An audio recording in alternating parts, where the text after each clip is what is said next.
এসো আমার বিশ্বস্ত বন্ধু, আমার দিদারে এসো। খোদা তাআলা জনাব অখুনাতুনকে সহি সালামতে রাখুক। মহামান্য বাদশার ফরমান পালনের অপেক্ষা রয়েছে। কোন বাদশা? বোঝা তো খোদাবান তোমার কাঁধেই তুলে দিয়েছে, আমার কাঁধে তো নয়। তার প্রকৃত বাদশা তো তুমি। তিনি তোমাকে মিশরের জনগণের নাজাতের জন্য পাঠিয়েছেন। তো প্রিয় ইরানুস, কেমন আছো? শুক্রিয়া আলী জনাব, খোশামদিদ। জনাব ইউজারসিফ দেখছি কাউকেই ভোলেননি, সবাইকেই মনে রেখেছেন। ভুলে যাওয়া আমার রীতি নয়। আপনাদের নিকট হাজির হয়েছে এ কারণেই, রাজ্যের বর্তমান বিষয়াদি নিয়ে আপনার সঙ্গে আলোচনা করতে চাই। হয়তো মিশরের 7 বছর দুর্ভিক্ষ ও গমগুদাম জাতকরণের বিষয়ে কথা বলবে, কিংবা হয়তো কৃষক ও সহায় সম্বলহীনদের বিষয়ে, অথবা খাদেম ও তাদের স্বেচ্ছাচারিতা বিষয়ে। এই খাদেমের উপরে যে সমস্ত দায়িত্ব অর্পণ করা হয়েছে তার বাইরে তো আমার কোনো কাজ নেই। নিঃসন্দেহে আমার নিকট এটা গুরুত্বপূর্ণ।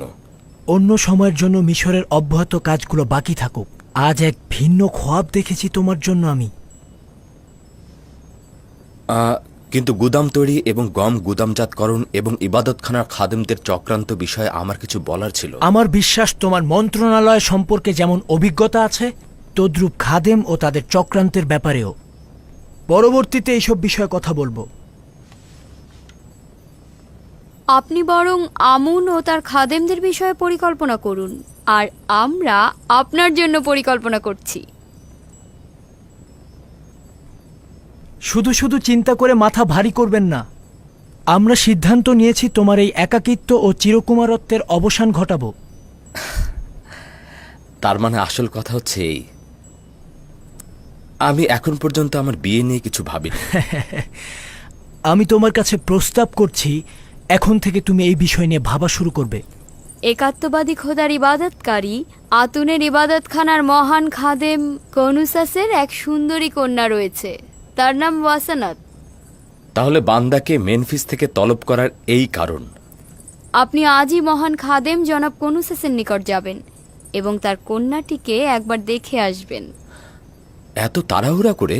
কেন নয়, ওয়াসেনাত সুন্দরী এবং একাত্মবাদী খোদার পূজারী। হ্যাঁ,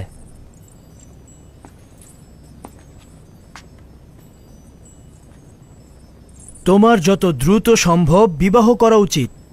এটি হুকুমতের আদেশ এবং এটা তোমার আমল করা উচিত। অবশ্যই আলী জনাব, আমল করব।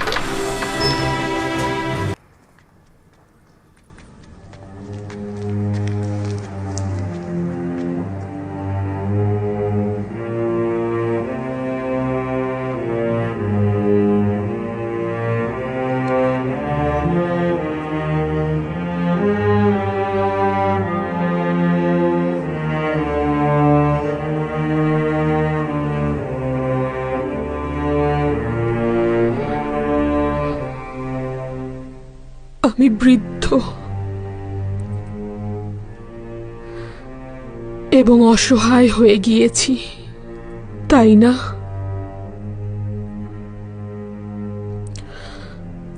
চেহারা এবং কপালের বলিরেখা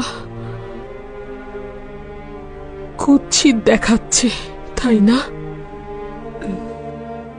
কিন্তু বানু, আপনার চেহারা আভিজাত্য আর আকর্ষণীয়তা এখনো রয়েছে। তার মানে ইউজারসিফ এখনো আমাকে পছন্দ করবে? আপনি এখনো আগের মতোই মেহেরবান ও ভালো লাগার মতোই আছেন, চিন্তা করবেন না বানু।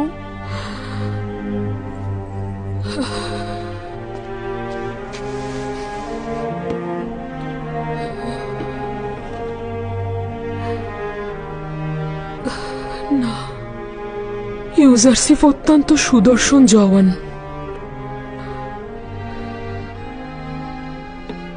আমার দিকে দৃষ্টি দেবে না। 15 বছর কান্নাকাটি আহাজারি করলে পাথরও গলে যায়, কিন্তু আপনি তো আপনার জীবন যৌবন সব দিয়ে দিলেন। আমি শুধু আমার যৌবনই তার জন্য বিসর্জন দিয়েছি। হায় আফসোস, যদি আমার জানটাও তার জন্য বিলিয়ে দিতে পারতাম। আমি যন্ত্রণা পাচ্ছি এ কারণেই যে সে জানে না তার বিরহে আমি কতটা কাতর। যদি সে জানতো, যদি জানতো।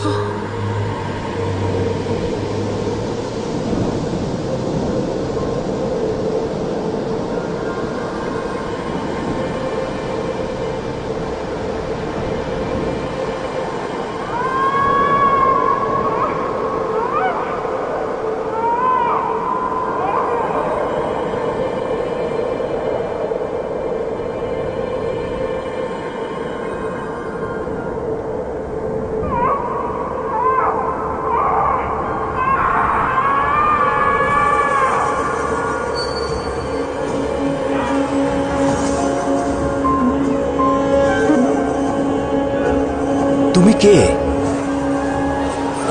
আর আমার কাছে কি চাও?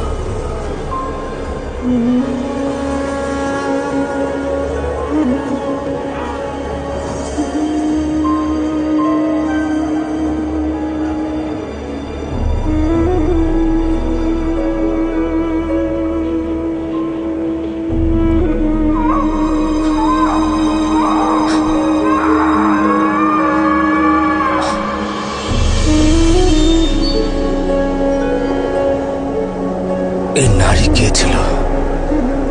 আমার কাছে কি চাইছিল? কেন তার চেহারা চিনতে পারলাম না?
Puedo ver que todas estas personas están muy eufóricas.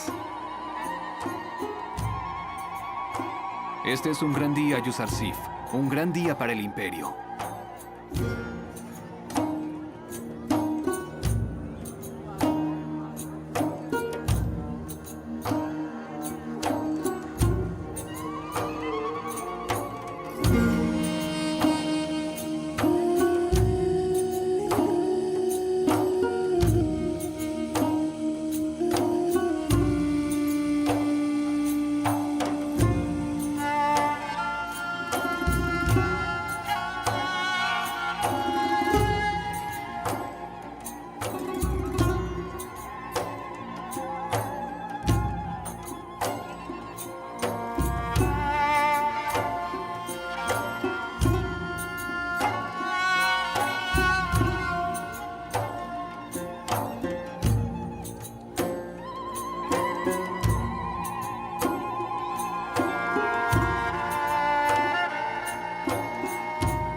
গতরাতে আপনার চেহারায় গভীর দুশ্চিন্তার ছাপ দেখেছি। এরকম দুশ্চিন্তার কারণটা কি জানতে পারি? আব্বাজানের কাছ থেকে দূরে থাকার দুশ্চিন্তা। আফসোস, তাকে যদি কাছে রাখতে পারতাম। 30 বছরের মতো হলো আমি তার কাছ থেকে দূরে রয়েছি। প্রতি মুহূর্তে তার জন্য আমার রুহু কাঁদে।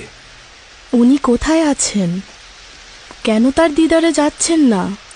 অথবা নিজের কাছে কেন নিয়ে আসছেন না? আমরা কেনানের অধিবাসী। এখান থেকে 1 মাসের দূরত্ব। অসংখ্যবার চেয়েছি তার দিদারে যাব অথবা আমার অবস্থান সম্পর্কে তাকে জানাবো, কিন্তু এখন পর্যন্ত জামানা পৌঁছেনি। মিশরের জনগণের এখনো আমাকে দরকার। এখনো তাদের মৃত্যু পরিমাণ বিপদ রয়েছে। খুদা এখনো মিশরের জনগণের দেহ ও রুহুকে হুমকি প্রদান করছে। আমি এখনো তাদের জন্য তেমন কোনো কাজ করতে পারিনি। আশঙ্কা হচ্ছে আব্বাজান ও আত্মীয়স্বজনের প্রতি নজর দিতে গিয়ে আমি আমার ওজিফা সম্পর্কে গাফেল না হয়ে যাই। আমার উপর অর্পিত দায়িত্ব না অসম্পূর্ণ থেকে যায়। তাহলে কি করে হবে? ওখানে আপনার পিতা ও আত্মীয় স্বজন আছে, তাদের পাশে থাকা আপনার কর্তব্য। একদিন তো তারা অবশ্যই মিশরে আসবেন। সেই দিন পর্যন্ত বিরহ বিচ্ছেদ সহ্য করা উচিত। আর একথাও সত্য যে আমি আমার অবস্থান সম্পর্কে যদি আব্বাজানকে অবহিত করি, তাহলে আব্বাজান আমার ভাইজানদের ভুলের জন্য তাদের অভিশাপ দেবে। বিশেষত আমি জানি যে বনি ইসরায়েলেরা এখনো ঘুম থেকে জাগ্রত হয়নি। তাছাড়া তো এই বিরহ বিচ্ছেদ মহান খোদা তাআলার ইচ্ছাতে সংঘটিত হয়েছে। বলছিলেন বনি ইসরায়েল? ইসরায়েল আমার আব্বাজান ইয়াকুব নবীর উপনাম, তাই আমাকেও আমার ভাইজানদেরকে বনি ইসরায়েল বলে ডাকা হয়। মনে হচ্ছে আপনি আপনার ভাইদের কাছ থেকে গভীর আঘাত পেয়েছেন, কিন্তু পিতার নিকট আপনি সে কথা গোপন রেখেছেন। আচ্ছা, আমি কি সেই কারণটা জানতে পারি? হ্যাঁ, পরে জানতে পারবে। আমি জানি আপনারা পুরুষ মানুষ আপনাদের বুকের মধ্যে সিন্ধুকের মতো করে রহস্য লুকিয়ে রাখেন, ফাঁস করতে চান না। আমি অযথা সওয়াল করার জন্য ক্ষমা চাইছি। প্রতিটি রহস্যই একদিন না একদিন প্রকাশ পায়, তাই সময় মতো সবকিছুই জানতে পারবে।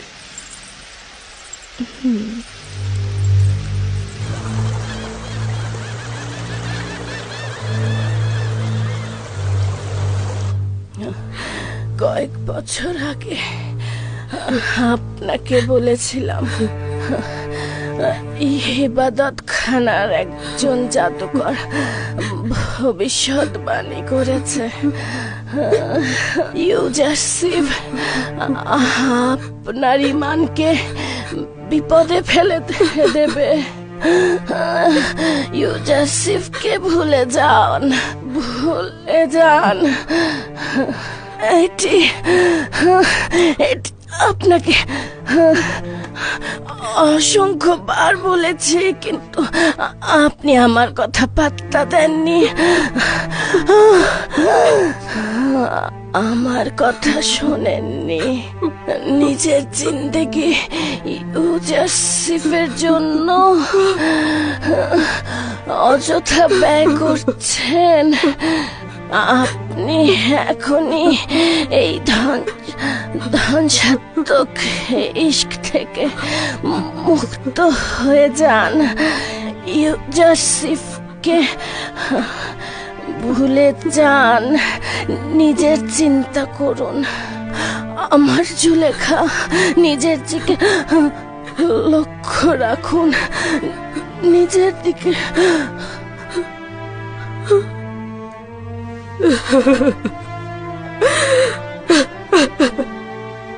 আমাকে একা করে দিয়ে তুমি চলে গেলে। তুমি আমার পরম সত্যবাদী বন্ধু ছিলে, আমার খাদেম ছিলে, আমার মাতা ছিলে তুমি। এখন আমি আমার কষ্টগুলো কার কাছে বলবো? খোদার দোহাই বানু, শান্ত হন। তুমি সর্বদাই আমার ছায়া সঙ্গী ছিলে, এখন আমি ছায়াহীন হয়ে গেলাম। ধৈর্য ধারণ করুন বানু, আপনার শরীরের অবস্থা ভালো নয়। ইউজারশিপের বিচ্ছেদ বেদনা কি আমার কম ছিল যে তোমাকেও চলে যেতে হলো? খোদাগণ, তোমরা কোথায় আছো? কেন তোমরা কারিম আমার থেকেও বেশি মৃত? এত নিশ্চুপ কি করে থাকছো? কেন আমার ব্যথা বেদনা আরো বাড়িয়ে দিচ্ছ? যাও, কারিম আমার কফিন প্রস্তুত করো। আমি কি করে সহ্য করব?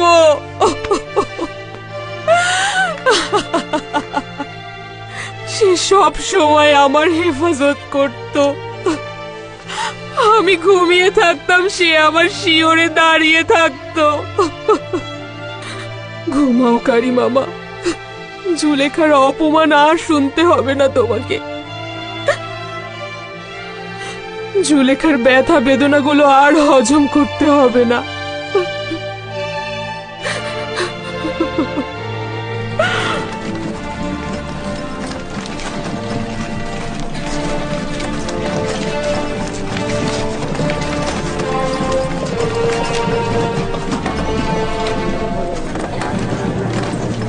আচ্ছা, এই কফিনটি কার? কারিম আমার। বেচারা কারিম মামা, কি কষ্টই না পেয়েছে। তিনি জুলেখার রাজমহলের প্রধান ছিলেন। কি শান শওকতি না ছিল তার।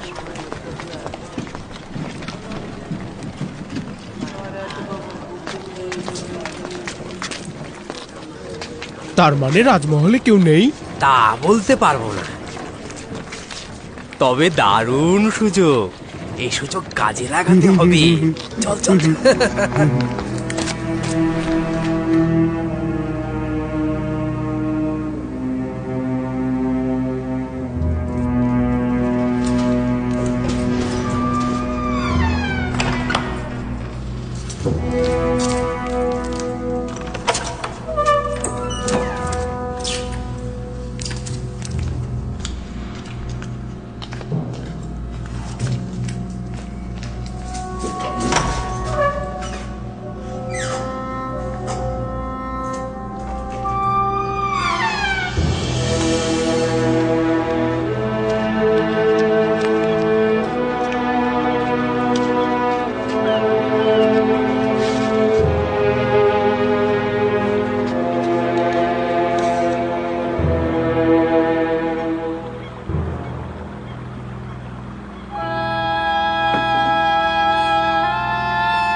আফসোস, এটা নেওয়া যাবে না।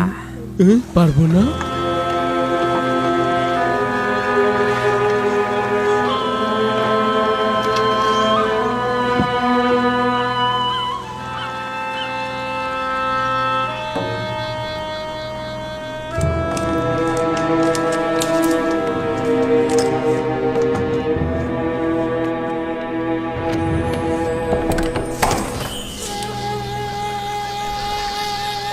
তোমরা ফিরে যাও, রাজমহল ফাঁকা।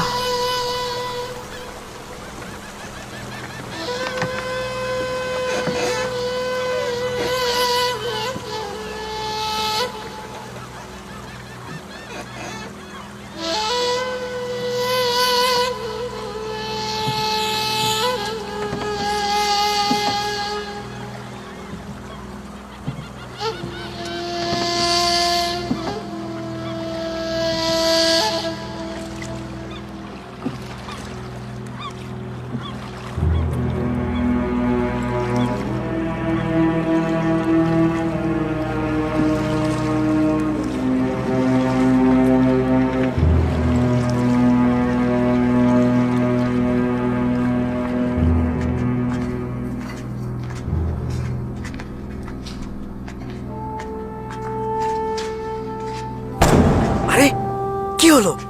শব্দ করছিস কেন? আস্তে। এইটা পুঁতিপাড়ের রাজমহল নাকি পেত্তাতাদের?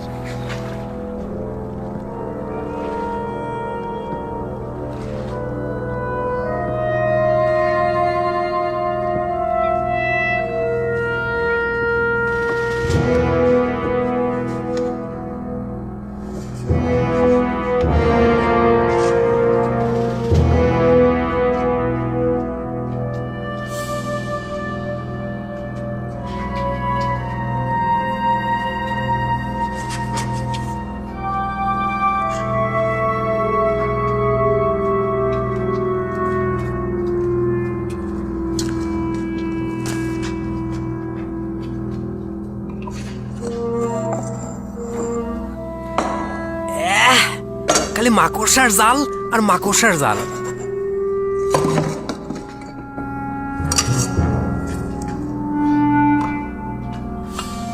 চল চল, এখানে কিছুই নেই, চল। আয়, আয়, আয়।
এখনই তাকে কিছু বলবার দরকার নেই, এতে তার দুশ্চিন্তা বৃদ্ধি পাবে। যদি পরে বুঝতে পারে আমাদের বিপদে পড়ার সম্ভাবনা আছে।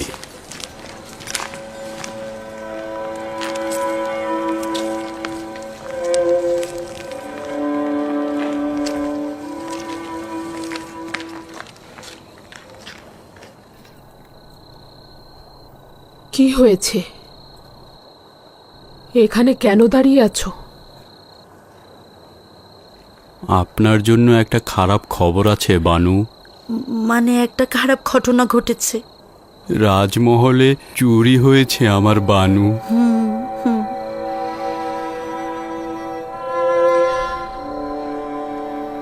কোনো নতুন খবর নয়, চুরি তো হয়েই যাচ্ছে। ফেরার সময় দুজন জওয়ানকে দেখলাম রাজমহল থেকে বেরিয়ে পালিয়ে যাচ্ছে। তাদেরকে চিনতে পারিনি, মনে হলো উপকূলীয় এলাকার ভবঘুরে। যখন বুঝতে পারলাম তখন অনেক দেরি হয়ে গেছে, আমাদের পক্ষে কিছু করা সম্ভব ছিল না।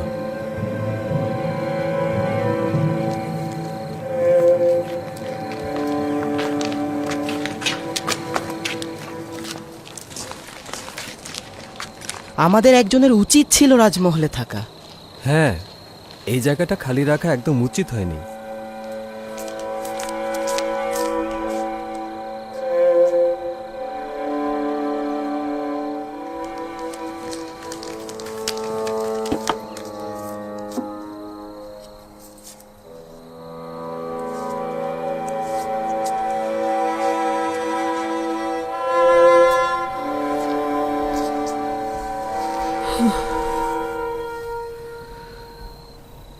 স্বর্ণালঙ্কার দিয়ে কি করব?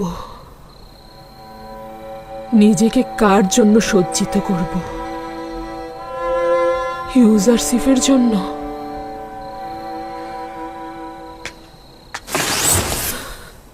কেন সাহায্য করছো না? তুমি কি মিশরের মহান খোদা আমুন নও? আমি কি তোমার ইবাদতখানার ইলাহি নই? তোমার সহধর্মিনী নই? কতকাল পর্যন্ত শুধু চেয়ে চেয়ে দেখবে? কেউ একজন আমাকে সাহায্য করো। আমি আর কত সহ্য করব?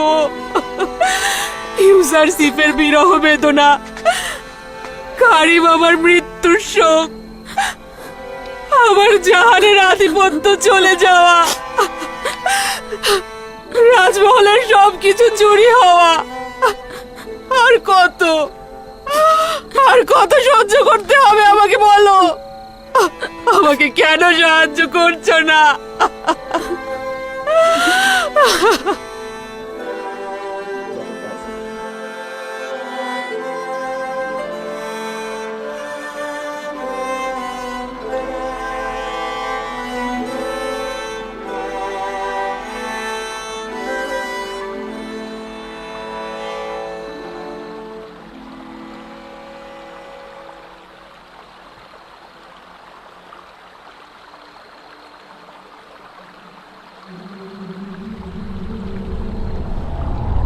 ইউজারশিপ,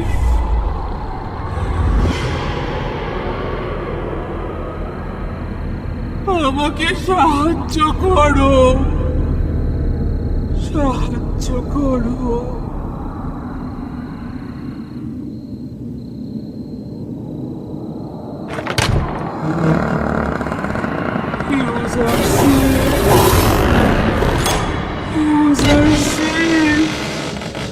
আমাকে সাহায্য করো,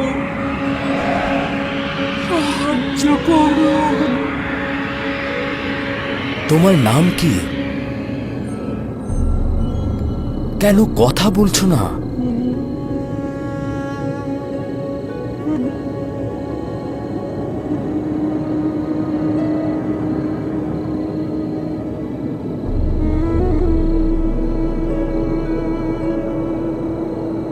ইউজারশিপ, আমাকে সাহায্য করো। তুমি কে? সাহায্য করো আমাকে। আমার কাছে কি চাও? ইউজারশিপ, ইউজারশিপ।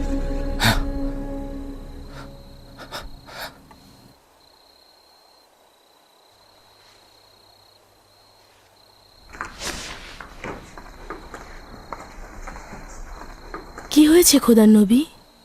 আবারও সে বৃদ্ধ মহিলাকে দেখলাম। সে আমার কাছে সাহায্য চাইছে, কিন্তু জানি না সে কে, জানি না কোথায় তাকে খুঁজে পাবো। খোদার নবীর খোয়াবের রহস্য তো গোপন থাকার কথা নয়। আমার মনে হচ্ছে যদি আপনি সেই বৃদ্ধ মহিলার চেহারা চিনতে সক্ষম না হন, তাহলে তা অবশ্যই মঙ্গলজনক নয়। সে আমার কাছে সাহায্য চাইছিল, আমার দিকে তার হাত প্রসারিত করছিল। যদি তিনি অভাবী হতেন, তাহলে খোদা তাআলা অবশ্যই আপনাকে পথ বলে দিতেন।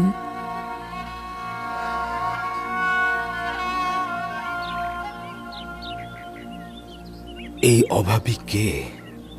কোথাকার অধিবাসী? কোন শহরের?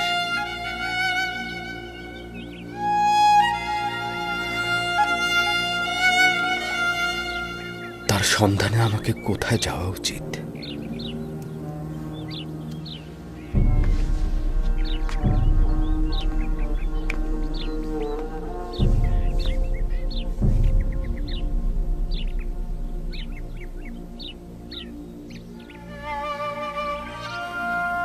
হে খোদা তাআলা, না জানি এ বেখবর থাকা অপরাধ হিসেবে পরিগণিত হয়, আর এই অপরাধে হতে পারে তুমি আমার উপর নারাজি হবে।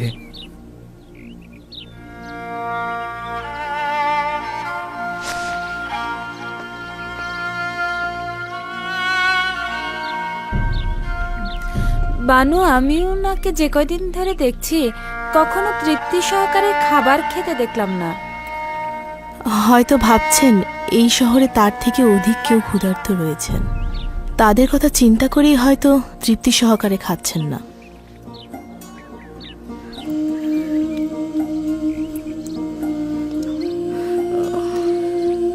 বানু, বানু কি হয়েছে আপনার? বানু, আলী জনাব, কি হয়েছে? মনে হয় সময় হয়ে গেছে।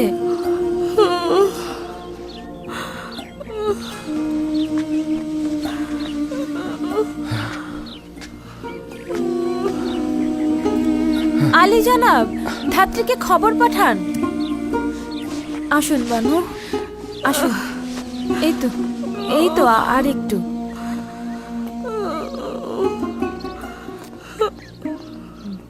বসুন এখানে। এই তো, বসুন বসুন বানু, এখনই ধাত্রী চলে আসবে।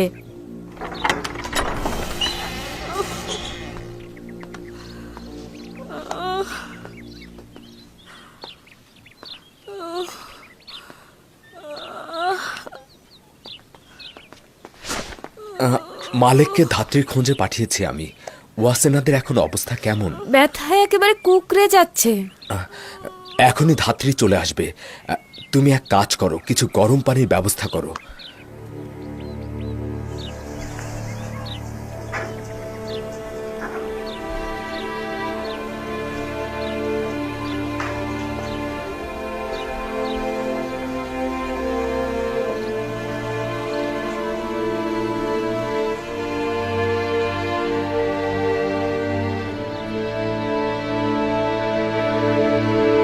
আমার সন্তানকে দেখে রাখবেন, আমার ইউসুফকে দেখে রাখবেন। ওদেরকে কখনো অবহেলা করবেন না। মায়ের অভাব যেন ওরা বুঝতে না পারে, কথা দিন।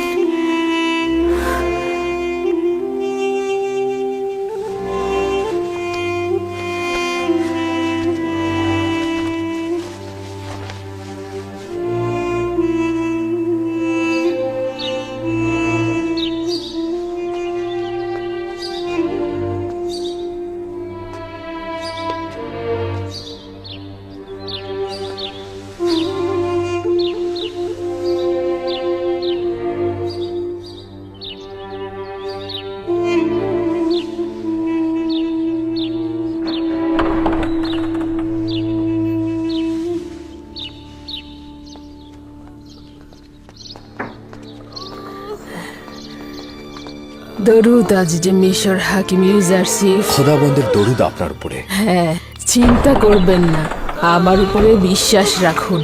বানু ওয়াসেনাত কোথায়? আমার সঙ্গে আসুন। আচ্ছা।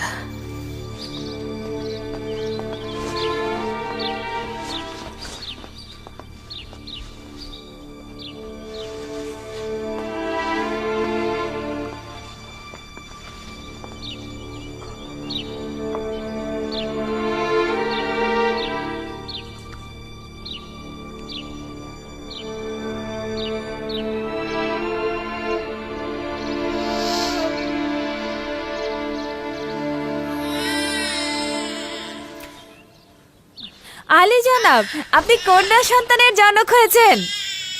কন্যাটি দেখতে তার পিতার মতোই হয়েছে। ওয়াসেনাদের হাল হাকিকত এখন কেমন? সে সুস্থ আছে তো? তারা দুজনেই ভালো আছেন। বিশ্বাসীর গৃহে তার কদম মোবারক হোক।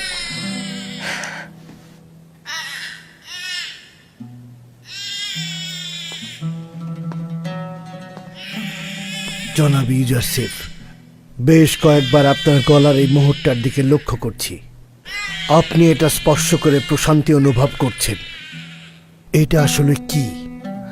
এটা মৌদ নামক মোহর, যা আমার নামে লেখা হয়েছে। মৌদ? এটা সেটাই যার মাধ্যমে সকল আম্বিয়া তাদের কষ্ট ভুলে লক্ষ্যে পৌঁছে যান। খোদা তাআলা সকল প্রতিনিধির আশা আকাঙ্ক্ষার প্রতিফলন ঘটান।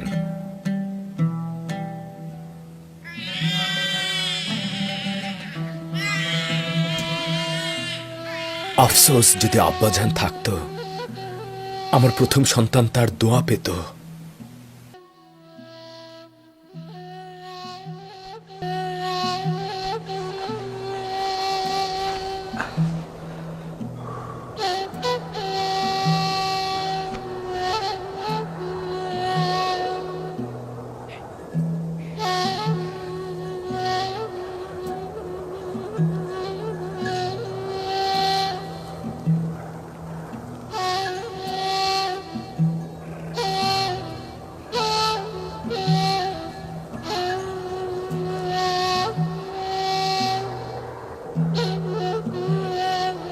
আব্বাজান, ভেড়া চড়ানোর জন্য আপনার এখানে থাকবার দরকার নেই। আপনার বরং গৃহে থাকাই উত্তম।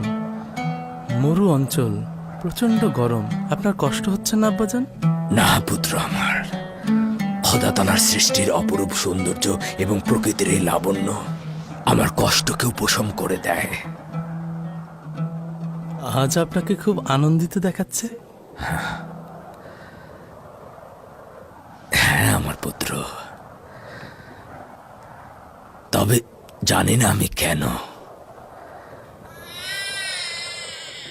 মনে হচ্ছে আজ ইউসুফ আমার মতোই আনন্দিত।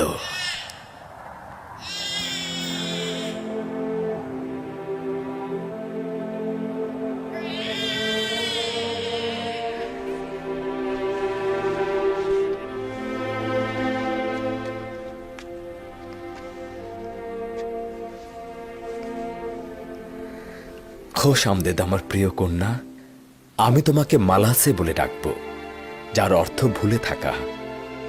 তোমার আগমনের মাধ্যমে আমি আমার পূর্বের সকল দুঃখ ভুলে গিয়েছি। মালাসের কদমের বরকতে মেনিফিসের সকল নিঃস্ব ও অভাবীদের দাওয়াত করতে চাই।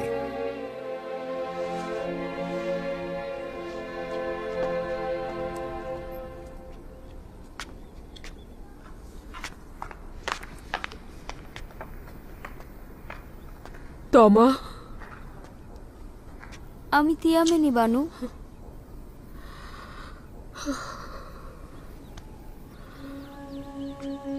আমি ঠিক মতো দেখতে পাচ্ছি না, সবকিছু অন্ধকার লাগছে। অবিরাম কান্নার জন্য এরকম হচ্ছে। কেন এভাবে কাঁদছেন বানু? এভাবে অবিরাম কান্নার ফলে আপনার চেহারা বিবর্ণ হয়ে যাচ্ছে, আপনার চোখগুলো নষ্ট হয়ে যেতে পারে। কেন নিজের কথা ভাবছেন না একবারও? এগুলো অনেক পুরনো কথা।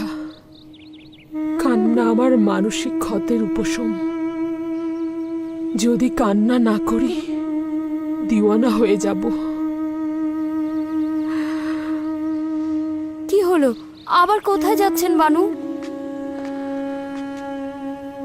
নীল নদের জেটির পাশে আমার সাথে যাবে?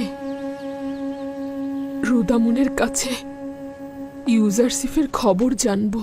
আমি তো আর আপনার পথে বাধা সৃষ্টি করতে পারি না, আর আপনাকে এভাবে একা ছেড়েও দিতে পারি না। অতএব আপনার সাথে যেতে বাধ্য হচ্ছি।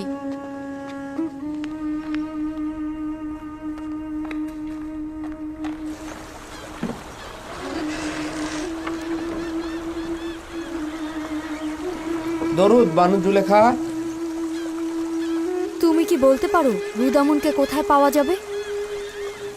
শামাত, তিনি সর্দার হরিনহোপের সাথে উত্তর মিশরের হিত্তিদের বিদ্রোহ দমনে গেছেন। কবে ফিরে আসবে বলতে পারো? না, আমি তা জানি না বানু।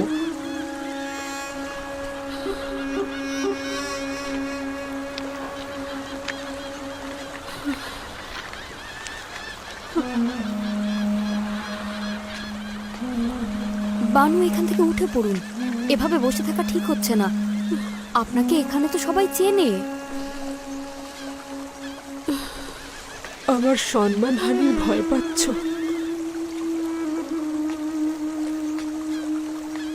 আমার লজ্জা শরমের আর কি বাকি আছে? আমাকে অবজ্ঞা করার গল্প এখন জনগণের মুখে মুখে।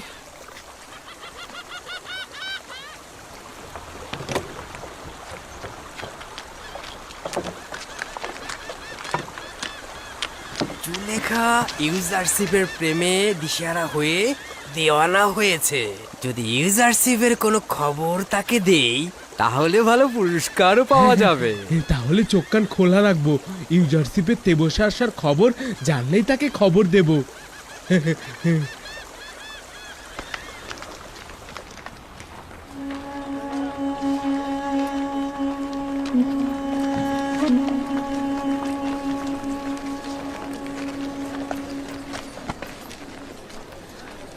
বেচারা জুলেখা।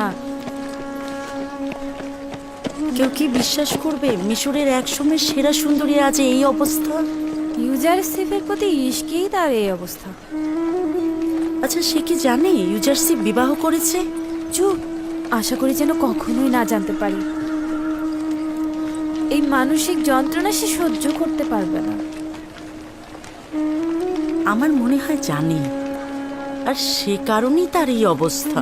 যদি জুলেখা তার বয়সের পার্থক্যটা বুঝতে পারতো তাহলে এই অবস্থা হতো না।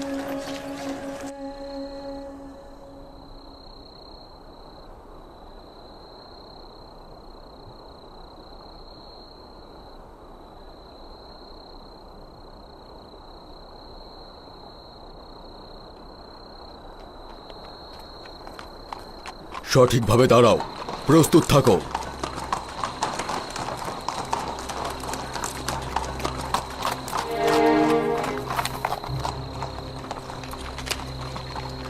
বাদশাহ রাজমহলের যোগ্য সেনা কর্মকর্তা কেমন আছে?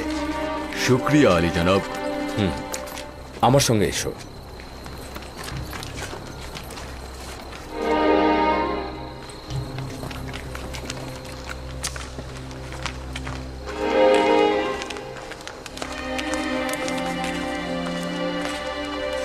কি হয়েছে আজিজে মিশর জনাব ইউজারসিফ, হঠাৎ করে অসময়ে রাজমহলে? ইরানুস ও রাজমহলের বাবুর্চিকে আমার নিকট নিয়ে এসো। ইরানুস এবং রাজমহলের বাবুর্চিকে খবর দাও। আদেশ শিরোধার্য। মশালগুলো জ্বালাতে বলো। দ্রুত করো, মশালগুলো জ্বালিয়ে দাও। জনাব ইউজারসিফ, মহামান্য বাদশাহ অখনাতনকে জাগ্রত করব? না, প্রয়োজন নেই, এখন সে নিজে থেকে জেগে উঠবে। আমাদের সঙ্গে তার কি কাজ রয়েছে এটা কি বলেছে? না, শুধু দ্রুত যেতে বলেছে। দরুদ আজিজে মিশর জনাব ইউজারসিফ। খোদাবন্দের দরুদ তোমাদের উপরে। তোমাদেরকে আমি কতবার বলেছি আমার সামনে তাজিম করবে না। মনে হচ্ছে দৌড়া না মারা পর্যন্ত তোমরা এই কাজ পরিত্যাগ করবে না। আদেশ পালনীয় আলী জনাব, আর এমনটি হবে না। মহামান্য বাদশার জন্য উপযুক্ত খাবার ও শরবত তৈরি করো। এই গভীর রাতে? হ্যাঁ, কিছুক্ষণের মধ্যে মহামান্য বাদশাহ ক্ষুধার্ত হবেন এবং আমাদের কাছে খাবার চাইবেন। এখন পর্যন্ত তো এরকম হয়নি জনাব ইউজারসিফ। আপনি কি সন্দেহ নিশ্চিত? পোষণ করো না। যখন আলী জনাব বলেছেন বাদশাহ ক্ষুধার্ত হবেন, তার মানে হবেন। যত দ্রুত সম্ভব, সময় খুবই সংক্ষিপ্ত। তত্ত্বাবধায়ক ও রাজমহলের সকল অধিবাসীকে খবর দাও, সবাই যেন উপস্থিত থাকেন। আর মালিক, আপনি আমার সঙ্গে চলুন। রাতের খাবার অর্ধেক রয়ে গেছে, সাথে কিছু ফল প্রস্তুত করি, তাতেই মনে হয় হয়ে যাবে। হ্যাঁ, এটাই যথেষ্ট হবে। বাদশাহ এর থেকে বেশি আর খাবার খাবেন না।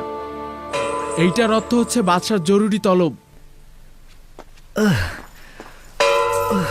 এই অসময়ে আমি এমন ক্ষুধার্ত কেন? এইরকম তো এর আগে কখনো হয়নি। ঘুমানোর আগেই তো খাবার খেলেন। এমন নয় তো যে গুরুতর কিছু? আমি কি সিনেহকে খবর পাঠাবো? না, দরকার নেই। আমার এই ব্যথা শুধুমাত্র ক্ষুধা থেকেই হচ্ছে।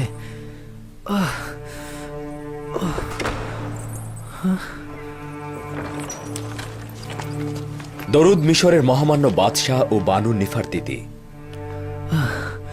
আজিজে মিশর, এখানে কি করছো? তুমি কখন এসেছো?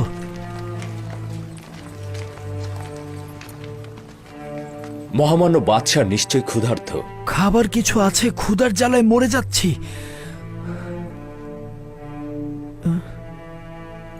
তুমি কি করে জানলে?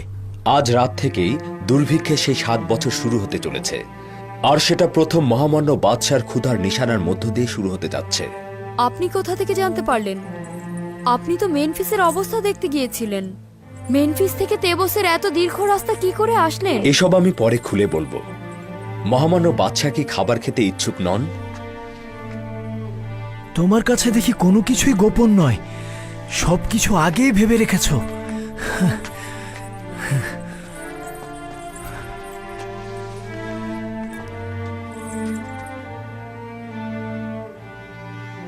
আজ রাত থেকে মিশরে 7 বছরের দুর্ভিক্ষ শুরু হলো। আগামীকাল থেকে মিশরের জনগণের জীবনযাপনের ব্যয় কমিয়ে আনা উচিত। আর আমি এই খবরটি দেবার জন্য আপনার নিকট এসেছি। তোমার যে পদক্ষেপ গ্রহণ করা উচিত তুমি সেটা করতে পারো। মহান খোদাতালার নিকট এই বিপদ থেকে উত্তরণের জন্য সাহায্য চাইছি, যেন এই ভয়াবহ দুর্ভিক্ষ সর্বোত্তম উপায়ে মোকাবেলা করতে পারি।